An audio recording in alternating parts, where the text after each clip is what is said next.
अस्सलामुअलैकुम वरहमतुल्लाहि वबरकातुहू। अब्दुल सत्तार ईधी मरहूम से एक इंटरव्यू में पूछा गया, आपने हज़ारों लावारिस लाशें दफनाई, कभी किसी लाश की बिगड़ी हालत या इस पर तशद्दुद देखकर रोना आया?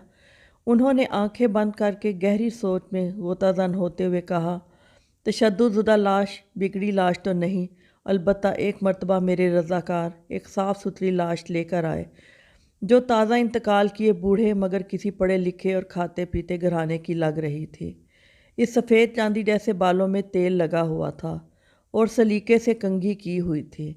धोबी के धुले हुए सफ़ेद उजले कलफ लगे सूट में इसकी शख्सियत बड़ी बावकार लग रही थी, मगर थी वो अब सिर्फ एक लाश। ईदी साहब फिर कुछ सोचते हुए गोया हुए, हमारे पास रोज़ाना कई लाशें लाई जाती हैं, मगर ऐसी लाश जो अपने नक्श छोड़ जाए कम ही आती हैं। इस लाश को मैं गौर से देख रहा था कि मेरे रज़ाकार ने बताया। इसने कराची की एक पोश बस्ती का नाम लेकर कहा कि ये लाश इसके बंगले के बाहर पड़ी थी। हम जो ही बंगले के सामने पहुंचे तो एक टैक्सी में सवार फैमिली जो हमारा ही इंतज़ार कर रही थी, इसमें से एक नौजवान बरामद हुआ और जल्दबाजी का मुजाहरा करते हुए एक लिफाफा हमें थमाते हुए बोला, ये तदफीन के अखराजात हैं। फिर वो खुद ही बुड़बुड़ाया, ये मेरे वालिद हैं, इनका ख्याल रखना, अच्छी तरह गुस्ल देकर तदफीन कर देना। इतने में टैक्सी से आवाज़ आई, तुम्हारी तकरीर में फ़्लाइट निकल जाएगी।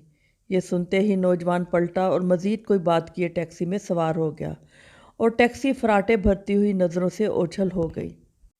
ईदी साहब बोले, इस लाश के मुतल्लिक जानकर मुझे बहुत दुख हुआ और मैं एक बार फिर इस बदकिस्मत शख्स की जानिब देखने लगा तो मुझे ऐसे लगा जैसे वो वाजू वाह किए मुझे दरख्वास्त कर रहा हो कि ईदी साहब, सारी लावारिस लाशों के वारिस आप होते हैं, मुझ बदकिस्मत के वारिस भी आप बन जाएं। मैंने फ़ौरन फ़ैसला किया कि इस लाश को गुस्ल भी मैं दूंगा और तदफीन भी खुद करूंगा। फिर जो ही गुस्ल देने लगा तो इस उजले जिस्म को देखकर मैं सोच में पड़ गया कि जो शख्स अपनी ज़िंदगी में इस कदर मोतबर और हसास होगा, इसने अपनी औलाद की परवरिश में क्या नाज़ो नम ना उठाए होंगे। मगर बेटे के पास तदफीन का वक्त भी ना था।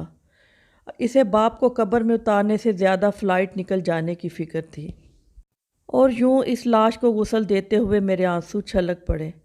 अपने कंधे पर रखे कपड़े से आंसू पूछते हुए बोले, इस दिन में इंसानियत की डूबती नैया पर रो पड़ा। खुदारा अपनी औलादों की ऐशो इशरत की बजाय बेहतर तालीम व तरबियत पर ज़्यादा फोकस करें।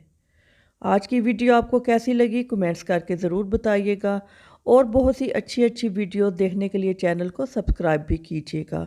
बहुत शुक्रिया। अल्लाह हाफिज़।